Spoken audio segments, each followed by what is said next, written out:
Hey, what is up guys? Welcome back to another episode. Today we're going to be continuing off with what if everything went wrong in the Naruto series. Now last time we were actually talking about the prelude to the Tsunade arc as well as the Tsunade arc itself, and we managed to actually get in quite a bit of information as to what would actually happen if things were to go wrong.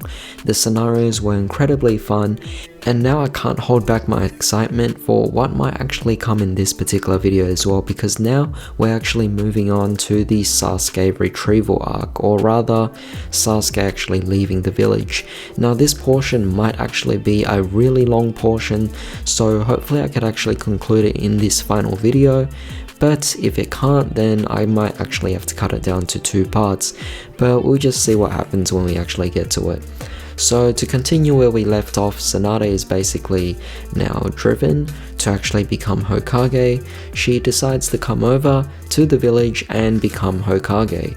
However, with that being said, it was actually a long journey, and during that time there was a chance where Danzo could have easily spoken with the 2 elders and actually agreed for him to actually be Hokage instead, for the fact that Tsunade was just out gallivanting with whatever she wanted to do, and Jiraiya wasn't really tempted to be Hokage anyway. So with that being said, the suitable choice would be Danzo in that case, and with that, it's pretty much a worst case scenario. We don't want Danzo to be Hokage. He's going to ruin the entire village, and it was very possible that during that particular search for Tsunade arc period, Danzo could have easily taken up more initiative and he could have easily become the Hokage. And thank goodness he didn't, because if he had, like I said in the previous video, the village would be completely bad in that particular point. It would be a complete dictatorship where the top ninja are pretty much the foundation. They might be enforcing tyranny onto their civilians, which would be quite awful. And then I don't even know what's going to happen to all of those, I guess, the regular shinobi, you know, like stuff like Kakashi, Kurenai, Asuma, all of the normal guys and the normal Anbu as well that serve directly under the Hokage. What would their positions be in the village, you know, because now that Danzo is actually Hokage, it makes the foundation at an upper level, and it's just going to be really bad. This would also mean that by the time Naruto gets back to the village, to avoid the risk of Naruto actually being caught, Danzo might actually force Naruto to be locked up in the village. And yes, while Jiraiya is actually still alive at this point, I feel like it's difficult to actually argue against Danzo in that particular matter, because of the fact that Jiraiya is not really someone who is in a high position at all. Yes, he is a Sannin and he will have people backing him up, but you have Danzo and then you have the 2 elders as well, who kind of hold really high positions in the Leaf Village itself, so it does make it really difficult for them to kind of go against them. So we don't even know what's going to happen. It might actually lead to an exciting arc where there's actually a coup d'etat happening with the Leaf Village itself, where it's the main forces or the main Jonin and Anbu who serve directly under the original Hokage, and they're basically planning a coup to go up against Danzo and his foundation. That would actually be quite an interesting arc, where you actually have the good guys technically acting as the bad guys in this case, and they're trying to overtake the village and regain their position again. I thought something like that might be quite interesting under the worst case scenario that Danzo actually became Hokage. But of course, let's rewind a bit back and let's go back to the fact that Tsunade has now arrived in the village, and with that being said, there are 2 particular people, well 3 particular people that need to be healed. The first person is obviously Sasuke. Sasuke was basically put out of commission by Itachi, and for him it was really traumatic. It was basically him re-experiencing all that trauma that he wants to experience, increasing his hatred towards him actually going towards that darker path to seeking power.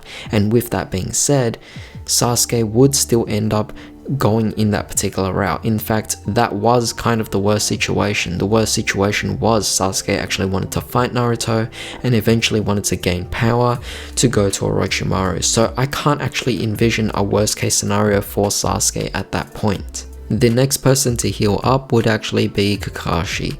Now Kakashi was again a similar case where we didn't really get to see too much of something actually going too wrong in that particular scenario. With Sasuke, he was already going to go in the worst case scenario anyway and join Orochimaru. With Kakashi's case, the worst case scenario is that he might be put at bed rest a little bit longer, but even then it wouldn't be too long whatsoever. What would actually happen though is, although it's quite a far stretch, Kakashi might be put out of commission a bit longer than usual. So what does this mean? Well, by the time Naruto and Sasuke actually get into that small mini fight before the actual big fight at the end of the series, when they're about to actually clash with the Rasengan and the Chidori, there's a possibility that Kakashi might not actually arrive in time to throw them out of the way. And what might happen then? With that collision, it might cause a lot of damage around the surrounding area. Sakura might actually get really hurt in this situation, and worst case scenario, she might even die in that situation as well, being caught in the crossfire.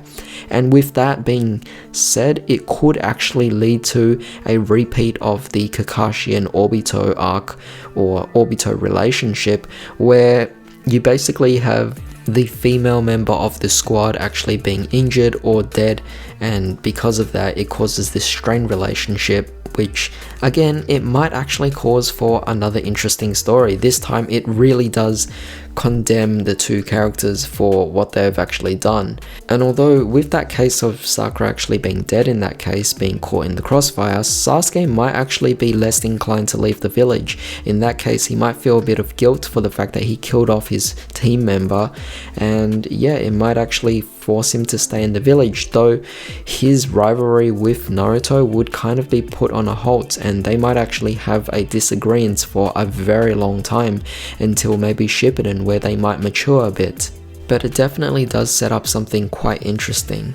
Now, for all of you guys who actually think, well, what if Naruto and Sasuke actually lost their arms in this particular situation? I highly doubt that, because even in their final battle in the OG Naruto, there was no situation where they actually lost their arms. It seems like their powers, or their jutsus at least, weren't strong enough to the point where it would actually disintegrate their arms. I still think that they would maybe be put out of commission for a while and be injured, but I don't think it would actually cause them to be in a disabled or crippled state as a result of their in-team fighting. But keep in mind that without Sakura later on in the series, it would cause a lot of problems. I get it, you guys like making the joke that Sakura is useless, but the thing is this, in Shippuden, she did a lot of things where she was very crucial at many points in the series itself. I actually made a whole video on it, where there's actually 3 parts, so if you guys haven't actually checked out the video in defense of Sakura,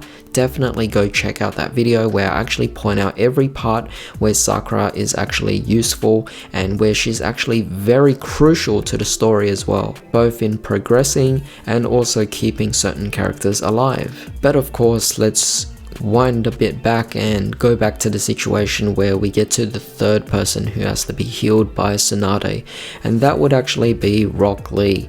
Now, the worst case scenario in this case is Rock Lee would actually die. Tsunade did say that there was a 50-50 chance, and even after the research by using Kabuto's method, or at least analyzing the way Kabuto used his healing abilities, there was an increased chance where I think it went up to about 61%, I'm not entirely sure, or maybe it was higher than that, but it increased Lee's chances of survival. However, with that being said, there was still a huge chunk where Rock Lee was actually going to die in that situation as well.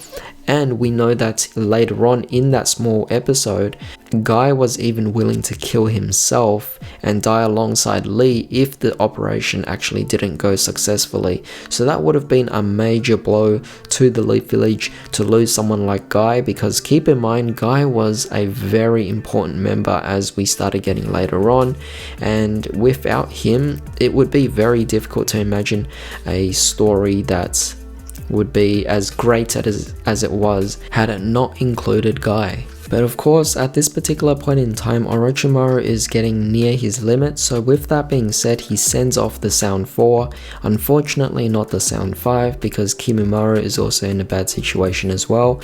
If we want to put it in the worst case scenario for them, or on Orochimaru's side, Kimimaro might even die a little bit earlier than usual. But with that being said, I think that he might be able to pull through just a bit, because we're kind of going in the case of what if everything went wrong for the Leaf Village, or rather for the good side. And so with that being said, I'm going to keep Kimimaro alive in this situation. But the Sound 4 come over to the village to try and convince Sasuke to leave, and with that we actually get to this point where Kakashi is about to give Sasuke a lecture now. Sasuke actually kind of understands Kakashi, because Kakashi kind of understands Sasuke as well, with the fact that Sasuke has seen that Kakashi has also dealt with a similar situation where he's lost everything or everyone who's actually close to him. And with us being the audience, we all know who they are. But of course that is irrelevant, because the Sound 4 does eventually convince Sasuke to leave the village anyway, so it doesn't really matter in that situation. However, while Kakashi was lecturing Sasuke, there was a point in time where the Sound 4 were actually considering taking down Kakashi during that particular time. Now, at this particular point, the Sound 4 weren't even fighting, they're at full strength, and for them to all four of them go full strength at stage 2 onto Kakashi, I think Kakashi might actually end up losing. I don't think Kakashi is that strong to actually be able to take on the Sound 4. I could actually make a separate video talking about this, but it does seem pretty bleak, and the only way I could actually picture Kakashi surviving in this particular scenario is if backup seems to arrive in time and kind of push away the Sound Ninja 4.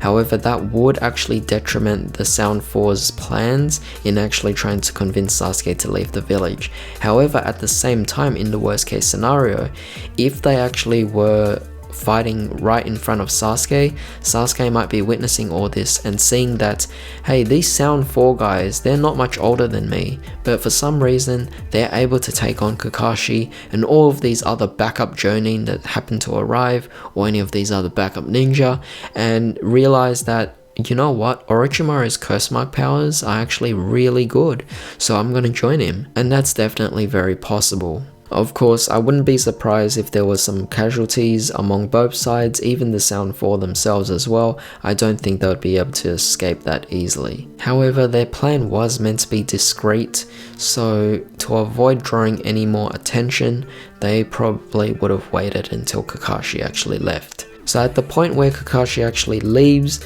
we have the Sound 4 coming in to take on Sasuke and trying to convince him to leave the village. So they get into their small scuffle, and eventually Sasuke decides he's going to leave the village. And that's pretty much where we're going to end off right here, because I think this is a good point to end it, where in the next part I'm going to be talking about the entire Sasuke Retrieval Arc, where I think it's going to be a very long video.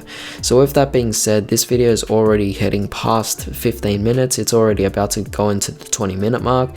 So with that being said, I want to cap it off right here, and we'll continue off with the Sasuke Retrieval Arc in the final video for the OG series at least, and then eventually we'll move on to Shippuden as well. So I hope you guys enjoyed this video. If you did, drop a like. If I missed out anything, definitely leave a comment and let me know.